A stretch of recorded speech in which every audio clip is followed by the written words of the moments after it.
Administración Pública Hacendaria y la aplicación de la ley fiscal. La aplicación de los tributos comprende todas las actividades administrativas de la autoridad fiscal dirigidas a la información y asistencia a los administrados y a la gestión, inspección y recaudación. Este conjunto de actividades se encuentra vinculada a las actuaciones de los administrados en el ejercicio de sus derechos o en el cumplimiento de sus obligaciones tributarias. En la doctrina mexicana se considera que la aplicación de la ley tributaria se lleva a cabo a través de los 5 procedimientos siguientes: preparatorios de control y fiscalización, de determinación, de devolución y extinción del crédito fiscal, de ejecución forzosa, de impugnación. Es muy importante que la Administración Pública Hacendaria tenga presente en todo momento los principios constitucionales que rigen a la materia fiscal, las garantías de los particulares, la Ley Federal de los Derechos del Contribuyente y la Ley Federal de Responsabilidades Administrativas de los Servidores Públicos, entre otros ordenamientos, de tal suerte que la ejecución de la ley pueda hacerse en un marco de respeto al sistema jurídico. El Poder Judicial de la Federación y la jurisprudencia. La jurisprudencia es un término con distintos significados. En este apartado se tomará el significado de jurisprudencia como la interpretación del derecho efectuada por un órgano materialmente judicial, es decir, el término jurisprudencia se aplicará exclusivamente a aquella emanada del Poder Judicial, excluyendo la jurisprudencia creada por otros órganos que, aunque realizan funciones jurisdiccionales, no pertenecen al Poder Judicial. Tal es el caso de la jurisprudencia proveniente de los tribunales siguientes: Federal de Justicia Fiscal y Administrativa y el Superior Agrario, etc. El 10º párrafo del artículo 94 de la Constitución Política de los Estados Unidos Mexicanos señala: la ley fijará los términos en que sea obligatoria la jurisprudencia que establezcan los tribunales del Poder Judicial de la Federación sobre interpretación de la Constitución, leyes y reglamentos federales o locales y tratados internacionales celebrados por el Estado mexicano, así como los requisitos para su interrupción y modificación. La ley reglamentaria en este caso es la Ley de Amparo. La jurisprudencia en amparo es la más representativa, tanto por el número de tesis jurisprudenciales que la componen, como por el hecho de que sean 2 órganos del Poder Judicial Federal facultados para emitirla, a saber, la Suprema Corte de Justicia de la Nación y los tribunales colegiados de circuito. La jurisprudencia creada por la Suprema Corte de Justicia puede provenir del Pleno o de sus salas. Ella es la obligatoria para estas, y además para los tribunales unitarios y colegiados del circuito, los juzgados de distrito, los tribunales militares y judiciales del orden común de los estados y de la Ciudad de México, y tribunales administrativos y del trabajo locales o federales. Los requisitos para que se integre la jurisprudencia obligatoria son los siguientes: la reiteración de las resoluciones en el mismo sentido en 5 sentencias ejecutorias ininterrumpidas por otra en contrario, y que hayan sido aprobadas por lo menos por 8 ministros si se tratara de la jurisprudencia del Pleno, o por 4 ministros en los casos de las jurisprudencias de las salas.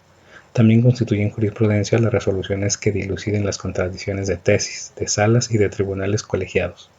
La fracción 13 del artículo 107 de la Constitución Política de los Estados Unidos Mexicanos dispone que cuando los tribunales colegiados de un mismo circuito sustenten tesis contradictorias en los juicios de amparo de su competencia, el Procurador General de la República, los tribunales y sus integrantes, los jueces de distrito o las partes en los asuntos que los motivaron, podrán denunciar la contradicción ante el Pleno del circuito respectivo a fin de que decida la tesis que se debe prevalecer como jurisprudencia.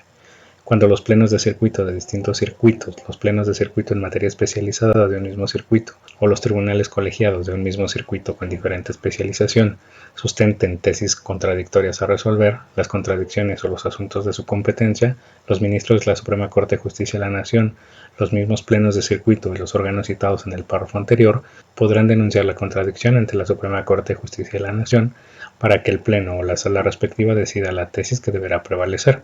Cuando las salas de la Suprema Corte sustenten tesis contradictorias en los juicios de amparo que les competa, los ministros, los tribunales colegiados y sus integrantes, los jueces de distritos, el Procurador General o las partes en los asuntos que los motivaron, podrán denunciar la contradicción ante el Pleno de la Suprema Corte de Justicia de la Nación, conforme a la ley reglamentaria para que éste resuelva la contradicción. La resolución que pronuncien las salas o el Pleno de la Suprema Corte en los casos que acabamos de mencionar solo tendrá efecto de fijar la jurisprudencia y no afectará las situaciones jurídicas concretas derivadas de las sentencias dictadas en los juicios en que hubiese ocurrido la contradicción. Luego entonces, el Pleno de la Suprema Corte de Justicia de la Nación puede emitir jurisprudencia. Por reiteración, cuando existan 5 sentencias ejecutorias ininterrumpidas en el mismo sentido, aprobadas por lo menos por 8 de los 11 ministros que integran el Tribunal Pleno de la Suprema Corte de Justicia de la Nación. Por contradicción, cuando existan tesis de las salas de la Suprema Corte de Justicia de la Nación o de los tribunales colegiados de circuito que sostengan sentidos contradictorios, casos en los que el Pleno de la Suprema Corte de Justicia de la Nación deberá resolver el criterio que prevalece o bien emitir uno nuevo que ponga fin a la contradicción, constituyendo este criterio emitido por el Pleno jurisprudencia. Las resoluciones de los tribunales colegiados de circuito también pueden constituirse en jurisprudencia obligatoria, cuando se emitan 5 sentencias ejecutorias ininterrumpidas, siempre y cuando dichas sentencias hayan sido emitidas por unanimidad de votos de los magistrados integrantes del tribunal. Sobre este punto, el artículo 193 de la Ley de Amparo establece: la jurisprudencia que establezca cada uno de los tribunales colegiados de circuito es obligatoria para los tribunales unitarios, los juzgados de distrito, los tribunales militares y judiciales del Fuero Común de los Estados y de la Ciudad de México, y los tribunales administrativos y del trabajo locales o federales. Las resoluciones de los tribunales colegiados de circuito constituyen jurisprudencia siempre que lo resuelto en ellas se sustente en 5 sentencias no interrumpidas por otra en contrario, y que hayan sido aprobadas por unanimidad de votos de los magistrados que integren cada tribunal colegiado. Además del amparo, hay otros instrumentos o figuras jurídicas por las cuales se puede llegar a establecer jurisprudencia obligatoria: las controversias constitucionales, las acciones de inconstitucionalidad.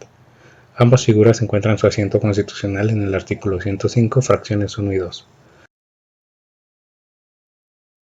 Respecto a las controversias constitucionales, esta disposición señala: artículo 105. La Suprema Corte de Justicia de la Nación conocerá, en los términos que señale la ley reglamentaria, de los asuntos siguientes.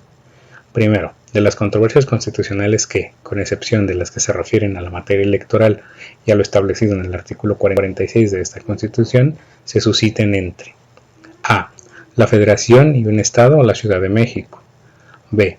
la Federación y un municipio; c. el Poder Ejecutivo y el Congreso de la Unión, aquel y cualquiera de las cámaras de este o, en su caso, la Comisión Permanente, sean como órganos federales o de la Ciudad de México; d. un Estado y otro; e. un Estado y la Ciudad de México; f. la Ciudad de México y un municipio; g.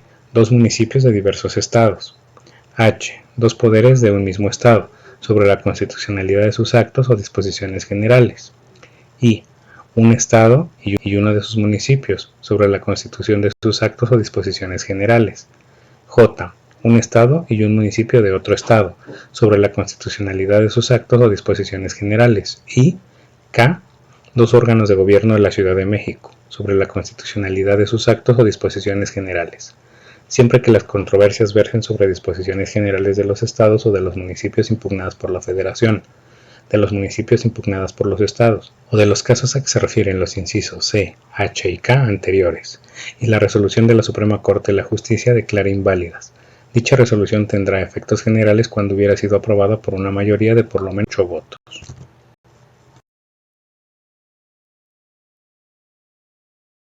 El sistema de contribuciones y el principio de anualidad presupuestario. El sistema de contribuciones de un país es el conjunto de tributos existentes en el mismo en un tiempo determinado.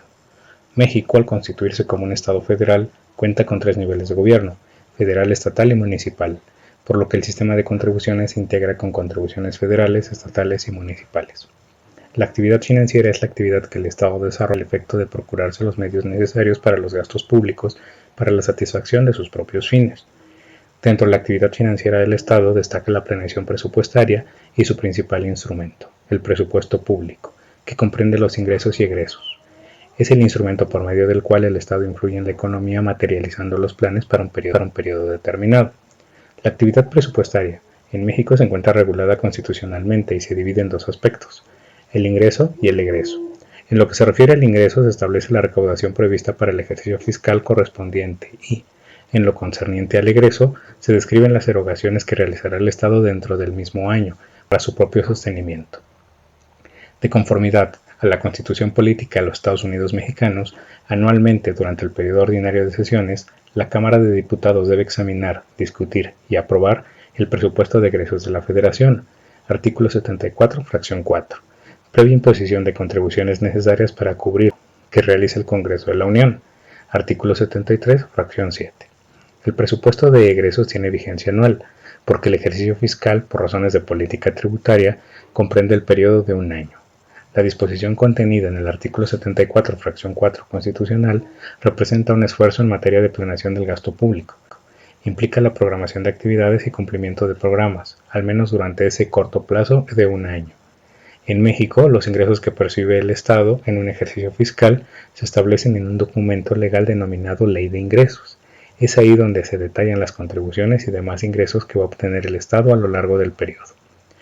La Ley de Ingresos tiene entonces una vigencia anual, porque de acuerdo con la fracción 4 del artículo 74, el Ejecutivo Federal tiene la obligación de enviar cada año, antes del 15 de noviembre o el 15 de diciembre, solo en año en que inicie el sexenio presidencial, una iniciativa de Ley de Ingresos, en la que contemple las contribuciones a cobrarse en el año siguiente para cubrir el presupuesto de egresos.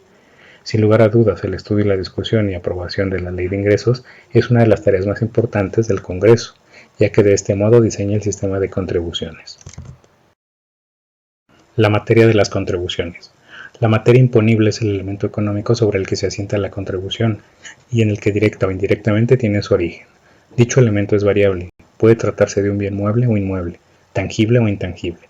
La contribución puede recaer sobre productos, como es el caso de los impuestos sobre la circulación o el consumo de bienes. Es posible también gravar servicios. Finalmente se puede gravar la renta o un determinado tipo de utilidad, como es la imposición de las ganancias de capital. Las contribuciones sobre el ingreso y las utilidades. Ingresos y utilidades son beneficios que rinde una actividad o una cosa, así como los incrementos patrimoniales, cualesquiera que sea el nombre con el que se les designe. Este rubro se identifica con el impuesto sobre la renta, ISR, y con el impuesto especial la tasa única, IETU. La fuente gravada en este tipo de tributos son los ingresos y utilidades percibidos en bienes, servicios en efectivo y hasta en crédito durante un periodo determinado. Actualmente es el criterio favoritorio de imposición en la mayoría de los sistemas tributarios.